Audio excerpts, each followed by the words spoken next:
Welcome to Tech Intersect. I'm your host, Tanya Evans, and my life and work exist at the heart of law, business, and technology. Yeah, I've earned a few fancy titles and degrees over the years, but the bottom line is I'm a writer, speaker, teacher, and lifelong learner, and I'm really excited that you've joined me on this journey. So what is Tech Intersect? Well, it's authentic, empowering conversations with really interesting guests to demystify complex topics to prepare you for the future, because your future is now. And it exists where law, business, and tech intersect. Get ready to listen, learn, and leverage. Let's get started. In this episode of Tech Intersect, I welcome attorney Dave Rodman to the show. Dave founded the Rodman Law Group in 2014 in response to what he saw as a lack of sophisticated corporate and business law firms serving the cannabis industry because most only dealt on the criminal side and defense work. And from that moment, he found his own lane. In fact, he created it. And he has been tirelessly advocating for his clients, pushing for more equitable and transparent industry regulations, and facilitating complex multinational transactions ever since. Now, Dave's unique background in finance, securities, intellectual property, and corporate law has really given him an incredibly diverse set of tools to deploy on behalf of his clients, tools that allow him to craft solutions to each client's specific legal, business, and regulatory needs. And he definitely does not believe in a one-size-fits-all approach to the law. He's one of only a few lawyers in the world with active clients in both cannabis and cryptocurrency and blockchain markets. At the end of this episode, we touch on decentralized autonomous organizations, or DAOs, and NFTs, and also a little bit of securities. So this is a true legal eagle episode. It packs a punch, and you will surely learn something because I know I did. Before we jump into the episode, take a moment to follow and then like, share, and comment so that others who would benefit from this content can find it. Also, I'm really excited to share this new opportunity with you. It's based on the success of my lifetime access self-guided courses and also high interest in the what's next step. After you have a solid foundation, what do you do next to build on it? So I'm in search of highly motivated students to participate in a short course, a cohort-based experience via a new online platform. I've partnered with the co-founders of Maven.com, Gagan Biani, previous co-founder of Udemy, and Wes Cow, previous co-founder at Alt MBA. Right now, I'm testing course interest, so use the link in the show notes to weigh in on the topics you might be interested in learning more about. It'll only take 1-2 minutes tops, and I really want to hear from you. A little bit more about what the plan is for this course. If you participate, you would have access to live lectures, you'd meet amazing guest speakers, take part in practical projects, and meet other like-minded folks positioning themselves for a high-level advantage. This will be active, engaged learning alongside peers to give you actionable advice, strategies, and even more support beyond what already exists in a self-guided experience. And most importantly, we're going to have a lot of fun. We'll have fun as you build even stronger connections, community, and confidence. Again, use the link in the show notes for more information or visit advantageevans.com. Okay, time to listen, learn, and leverage. Let's get started. Today, I am excited to welcome a new friend, someone who I met when we were doing a conference, the Sportico conference. We came together to talk sports and NFTs and securities. And I learned along the way that he had an incredibly rich, vibrant, and exciting practice. And so particularly on Tech Intersect, when we have the heart of tech and business, law, and culture, it was really, really important that I have him come on and share some of the information that he did share with me, with my students, and certainly with the wider audience, so that we could take a closer look at Colorado, cannabis, and crypto. So I welcome Dave Rodman, Colorado-based attorney, legal expertise in cannabis, industrial hemp, securities, intellectual property, and corporate law. He's the founder and managing partner of the Rodman Law Group. It's a boutique law firm in Denver, a place that I adore. So I want to talk about Denver too. Focusing on cannabis, business, distributed ledger technology, and the like. We'll talk about all of that and some of the interesting things that he's working on in his practice. Do all that in a moment. But first, Dave, welcome. Thank you, Tanya. Thank you for having me. Excellent. Well, I had such a great time when we did Sportico, and the time, as you and I both knew, it flew by, maybe even faster than we thought it would.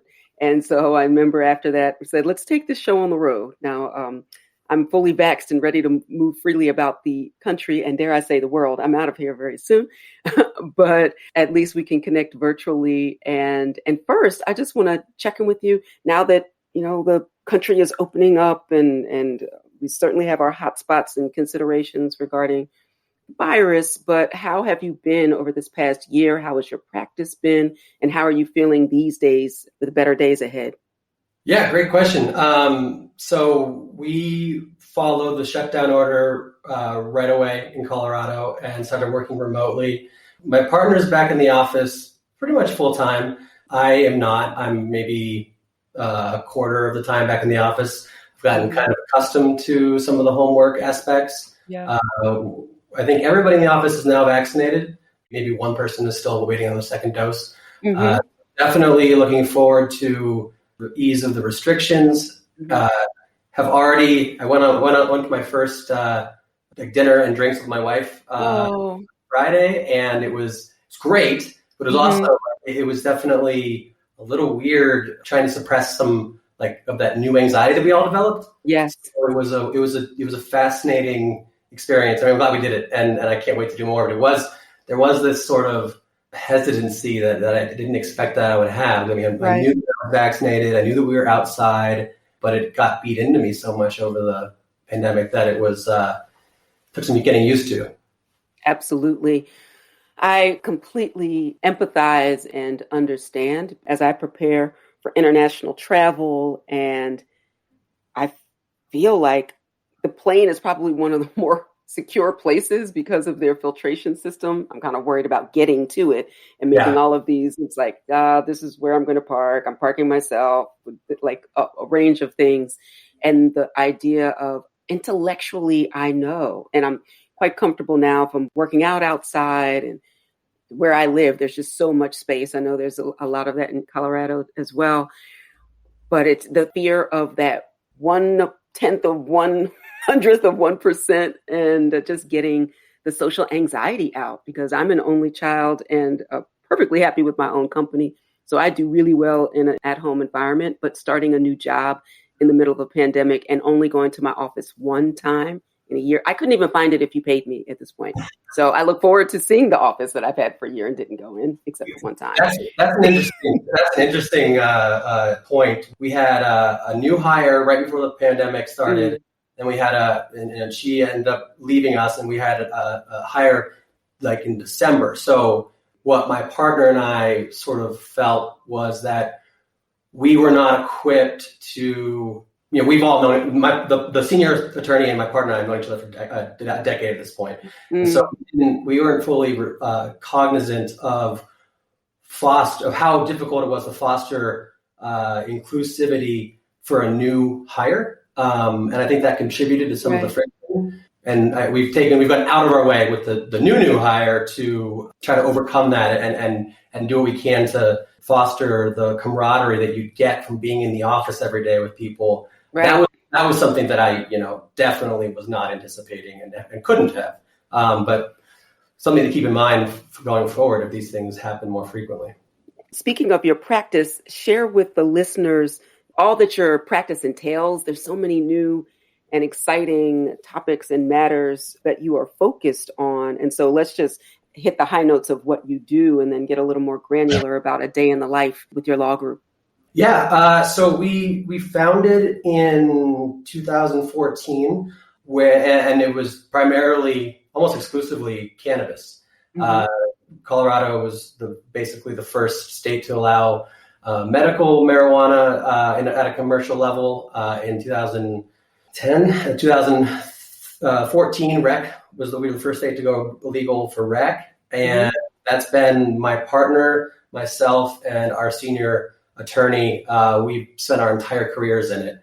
I have a background in finance, and then in law school, I focused on intellectual property law and securities law. So when I then went out on my own, cannabis space at the time was full of cannabis attorneys who were basically defense attorneys who all of a sudden thought they could practice corporate law. So me being a fresh graduate, I was actually able to grab market share pretty quickly because I could talk about the Howey test and the USPTO and how to get copyrights. And so that really helps me. And so fostered this land grab, so to speak, and then basically was able to hire my best friend. Well, hire is the wrong word. He became my partner in 2019. And he was actually the guy who got me into cannabis in the first place. So it was a cool full circle. We've known each other since the first week of law school. So it's been awesome.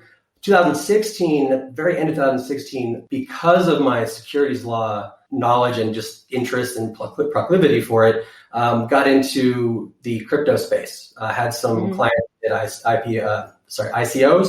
That has slowly but surely drawn my attention more towards the digital realm, where the firm's second biggest practice area now is crypto and blockchain. Let me pause you one sec because we've thrown out a couple. I'm realizing now we're throwing out a couple of acronyms, and some of my listeners will be extremely well versed and some not at all. So you mentioned, we'll come back to this in a second, the Howey test that applies in cases of security to determine whether or not an investment contract exists. We'll talk a little bit about that later. You mentioned the PTO, so that's the Patent and Trademark Office that is focused on your intellectual property practice. And we see that being extremely relevant now in the NFT space when we're talking about creatives and collectibles and things of that nature. And then you mentioned ICO. So going back to the security stuff with initial coin offerings, that big boom kind of at the end of 2017 into 2018, and everybody throwing up a white paper and a website and saying, you're going to 100X if you buy my Squadcast coin.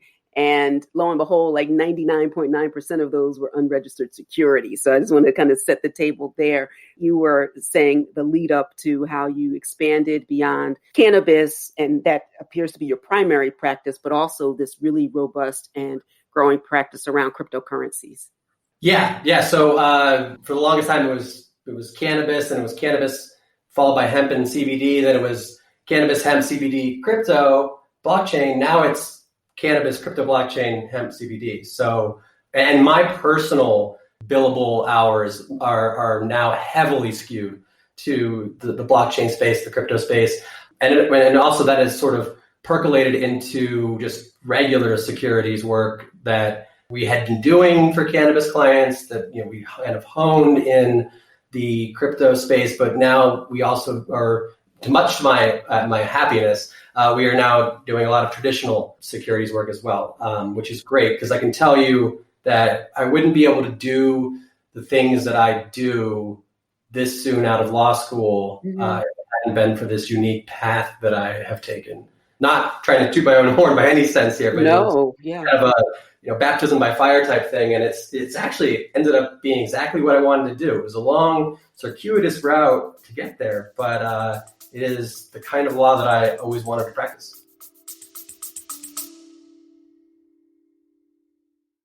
You love listening to podcasts, but have you ever thought about starting your own podcast? Maybe you want to build a brand, grow your business, or are looking for an excuse to talk about your favorite hobby. Whatever your reason for making a podcast, Buzzsprout is the place to start. Since 2009, Buzzsprout has helped over 300,000 people launch their own podcasts. Buzzsprout walks you step by step through the whole process and will give you powerful tools to start, grow, and monetize your podcast. Ready to get started? Click the link in the show notes to get our free step-by-step guide to starting your podcast today. So tell me more about what draws you to securities law and also to intellectual property. I'm an IP lawyer and professor as well. I never took I wanted to, I tried hard, but I didn't take entertainment law and I didn't take IP as a survey course at the time. It wasn't nearly as prominent as it is now. I'm kind of dating myself, but it was certainly there and certainly what we would consider to be an emerging topic, like environmental law. IP, those like were emerging issues. What brought your attention and focus and passion for those two areas specifically? Well, securities is easy to answer. Before law school, I had a small career in investment banking, worked for Merrill Lynch right during the meltdown. So I got to see all that happen from the back end. And I knew Lehman Brothers was going to fail like 2 weeks before the rest of the market. They stopped answering margin calls to the tune of $5 or $6 billion a day. So that was fascinating. And basically, a buddy of mine and I saved Merrill Lynch $3.7 billion in credit exposure in the course of a month, just through some very basic programming that we linked to some things that weren't talking together. So I got $1,000 bonus, no raise, no promotion. So it was like, I'm out of here. I'm going to hospital, which was the original plan anyway. But it kind of hooked me. The capital markets hooked me. So that was a focus of mine through law school. Then IP, it developed in law school. I got very into the music scene in Denver. That just being in law school and going to concerts every weekend and writing about concerts for music blogs, that sucked me right in. And then initially I had thought maybe patent work would be interesting. And then I found out that I would have had to have had a technical degree in college. So that was quickly off the table. And so just dived into the kind of IP work that I knew I would be able to practice.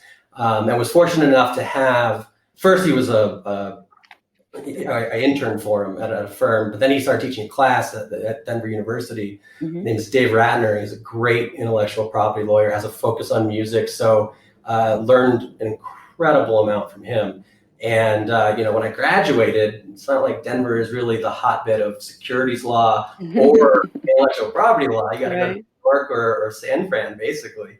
But because it was the hotbed of cannabis and no one knew how to apply those concepts in cannabis, I got to do stuff very similar to what I would have been doing if I had been right out of the gate. I've been like a senior associate at a big firm. So it was truly this once in a lifetime opportunity to kind of jump in and do the really important big stuff right away. And it was terrifying, but it was very stimulating too. Yeah, it's important for, immediately I think of my students, and particularly in this economy and the uncertainty in the job market, the unbelievable and unending stress of it all, just law school in general, then put on top of it a pandemic, and then, graduating into this space, all the uncertainty. It's like you can't check off all the boxes and do this, and then your clerkship, and then and big law, and then, hang your shingle or go into government work or something like that.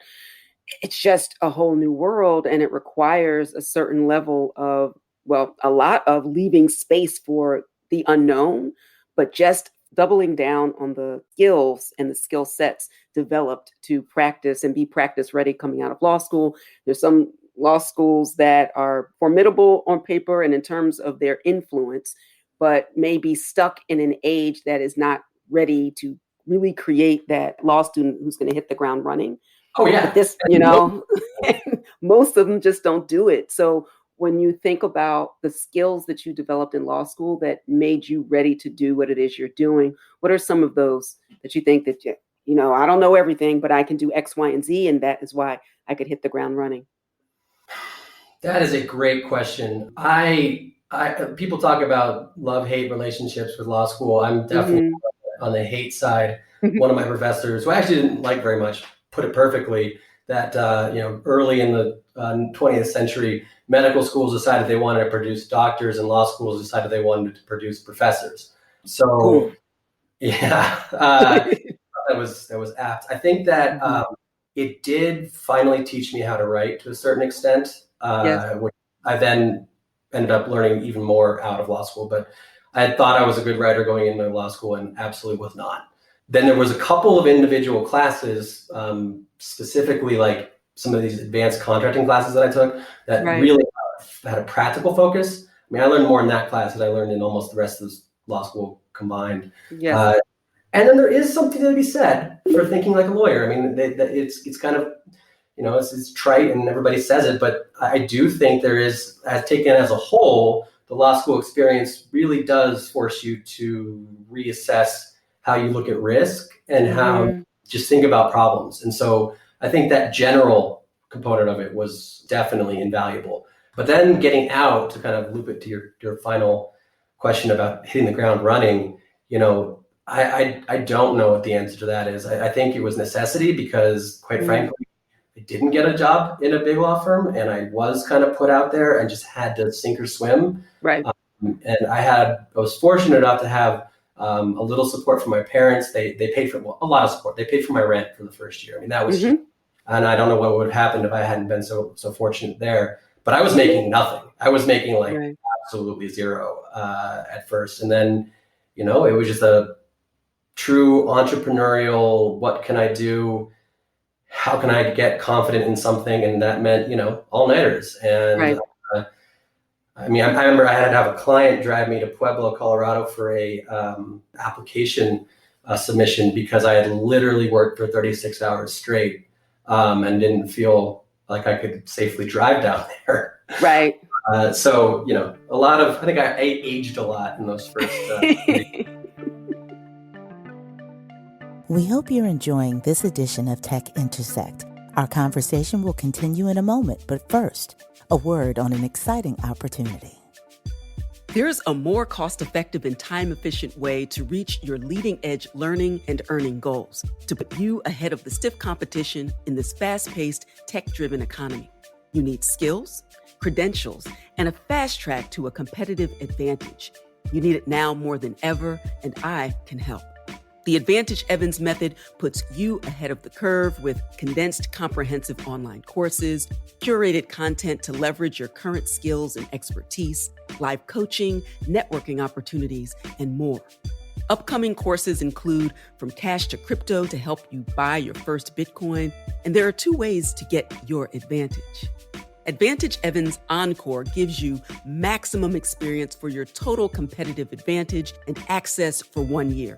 It includes a live welcome and modules on terminology, buying and selling, exchanges, mining, earning crypto, trading and investing, and also several of the legal issues you need to know in order to be safe and secure as you enter this space.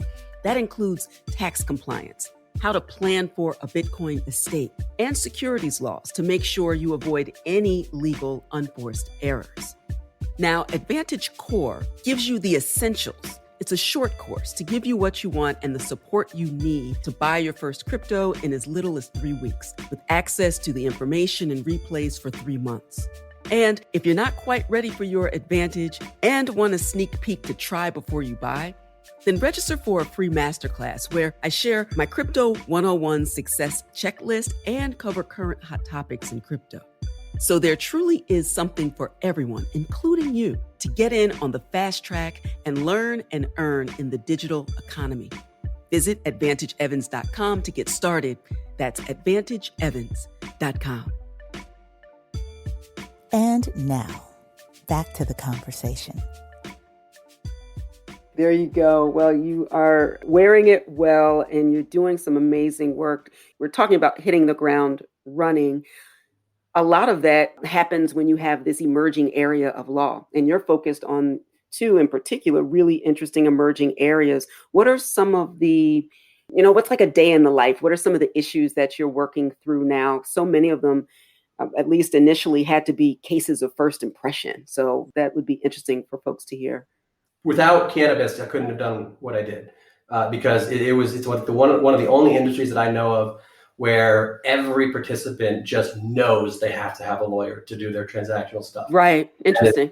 There are a couple like unicorns in the wild who maybe have gone several years with the regulatory agencies without a lawyer, but like they always end up having an issue. So that need baked in and that everybody agrees on was essential to basically getting my practice to where it was. Right. The lack of precedent was also incredible because you'd find yourself sitting across the table from an attorney that probably had been practicing longer than I'd been out of high school. Right.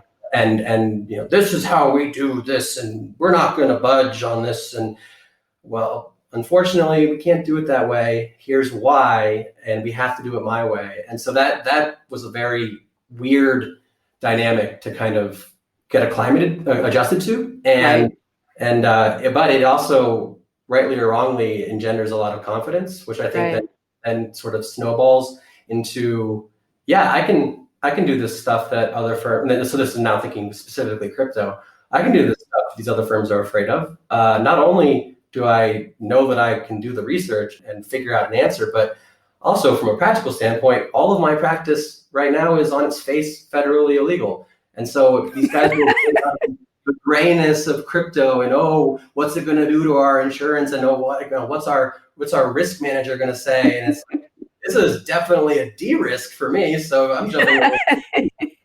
I never look back. It is by far the most interesting area that I practice in, and it has allowed me to practice all over the world. I mean, Cannabis was already kind of doing that because I had a lot of clients in Canada, but the crypto stuff, I've got clients in Thailand. I had a client in Vietnam, client in the Czech Republic, all across the country, and then I learned a lot about jurisdictional selection and entity formation in other countries. Right. And something that I've always been fascinated about, and that has been, fantastic. So I know we have a trust and estates practice at my firm, and I like to joke that that our senior attorney basically runs it. It's his baby, and I know like the very, very basic stuff about regular trusts, and then I know like the top end asset protection elite stuff that you do offshore, and I know nothing in between. So it's like I can crawl and I can sprint, but skydive, right? Which has been just fascinating. And I literally learn new stuff every day. And tax code is probably my least favorite stuff to look at, but it's becoming incredibly important when we now have an LLM on staff, which is great. But so I still haven't answered your question. I'm sorry. Day in the life. I'm not going to give you a day in the life now because there is so much of it that is focused on like the admin and the business of running the firm. It's just not fun, but take that out of it. It's dealing with regulators for marijuana at the state and local level. It's dealing with FDA for CBD and hemp issues. And then it is dealing with securities laws and people who you come from the tech side of things and are very much used to the ethos of move fast, break stuff, which is fine when you're dealing with software. I mean, it's even fine, clearly, when you're dealing with stuff like transportation. A common thing I tell people is if you walk into a lawyer's office in 2007 and said, I want to build a company that gives its users the ability to summon third-party vehicles to where they are standing and then getting rides in strangers' cars, lawyers would have given you really good reasons why you couldn't do that. And it would have been reasons. Solid. Absolutely. Yeah. And they innovated, and Uber got big enough, and they broke a lot of laws and they paid a lot of fines, but there was a drop in the bucket. So that's the ethos that people come to crypto with. And what I try to sort of impress upon them is that when the underlying subject matter is financial in nature, the risks and the oversight go up exponentially. Absolutely. And that's right now, because that is probably the most common conversation that I have with people. No, you can't do that. No, you can't take money from people like that. No, I know that people are doing it anonymously through DeFi, and I understand, because I personally use DeFi. I'm a DeFi degen. I'm on Telegram all hours of the night and day. Yep.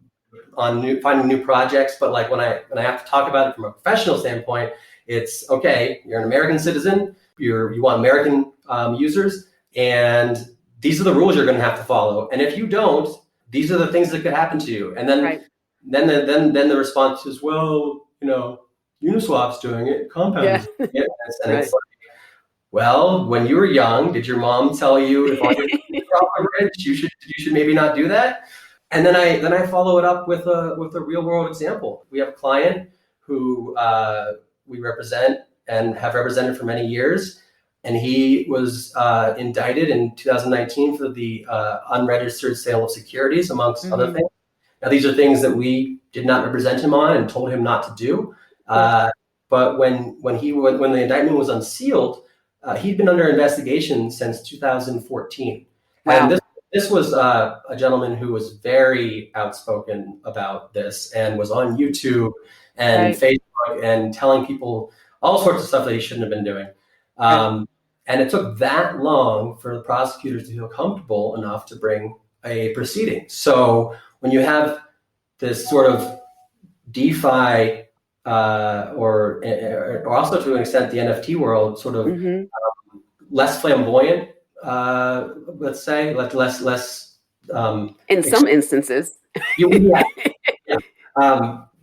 But maybe keeping a lower profile is a better way to say that. You know that there's a file on Compound, Uniswap, and Aave at FinCEN, Treasury, DHS, probably FBI and CIA, and it's just a matter. These things are just they're accruing information, and whether and blockchains are a great place to accrue information as well. Oh yeah, I mean, it's the easiest way to follow the money. I don't understand why this is not understood. Yeah, so people say, "Oh, the IRS doesn't have the ability to do this stuff yet," and it's like, I agree with you, they don't. When they do, in like 2 or 3 years, they'll see everything back to the Genesis block, and what are you going to do at that point? Right. Good luck. Yeah. Good luck with that. I'm mindful of your time, and I had one final question that I wanted to ask about, specifically where your two worlds come together. Well, 2 of the 3 worlds come together in a really interesting way now. Securities and non-fungible tokens, specifically in the art and collectibles space, and seeing so many and I guess entertainment as well. So entertainers we've left the land of ICOs, but some aspects of I'm going to mint XYZ, and some of those projects are starting to look a little ICOE, a little initial coin offering like. And so I'm wondering your thoughts on potential red flags. This will be the educational part of this episode. What are some things that people should specifically, if they're minting NFTs or collecting or promoting, what are some of the things they should be aware of to steer clear of unregistered securities? And what a security is, I guess we should just say. If you're an engineer or a scientist, you love Formula One, you love cycling, you love learning about how new technologies are changing the world around us, then I thought you may want to listen into my new podcast, the Neil Ashton Podcast.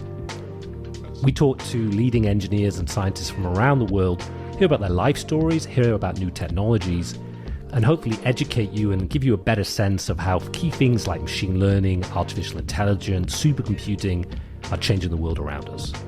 If that sounds like it's something you might like, you should come and have a listen. The definition of a security for very broad level is when you have an investment of money into a common enterprise where the profits are to be derived by the efforts of others. That's the standard Howey test.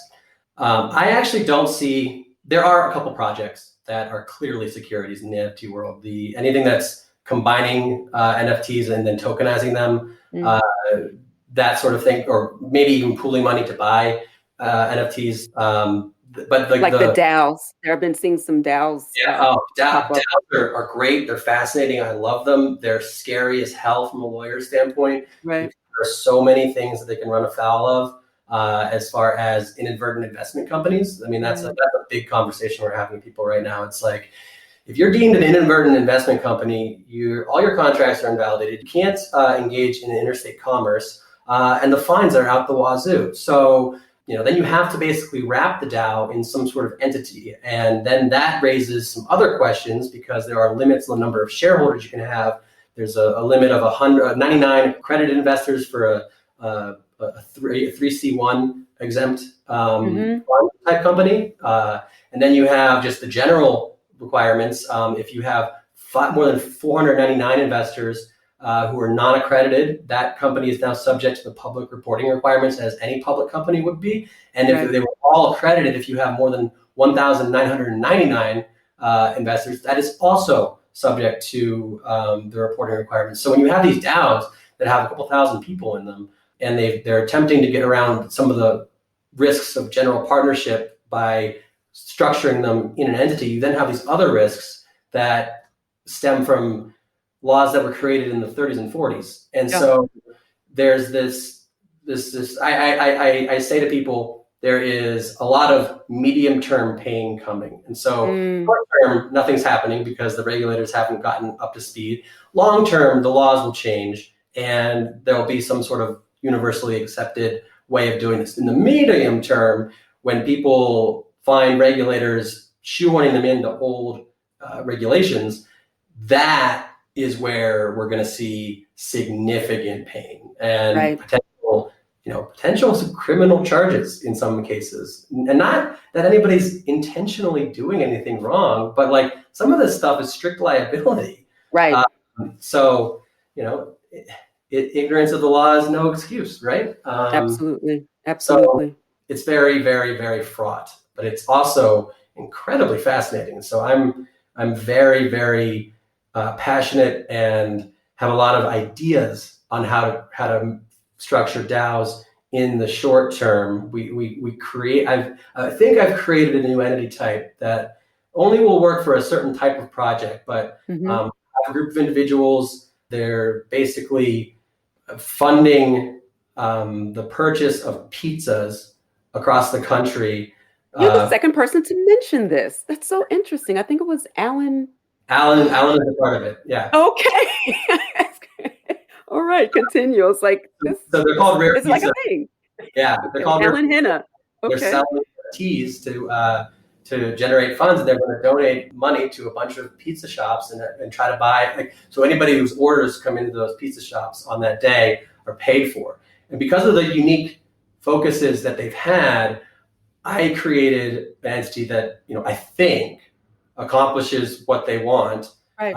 And they know that it's experimental and they know that it hasn't been done before. But it's moments like that when you get people who are willing to kind of push the limit and they understand the risk. And believe me, they understand the risks. I spent weeks going over them with them, but it's coming to fruition, and it could be a way for a good majority of DAOs to operate.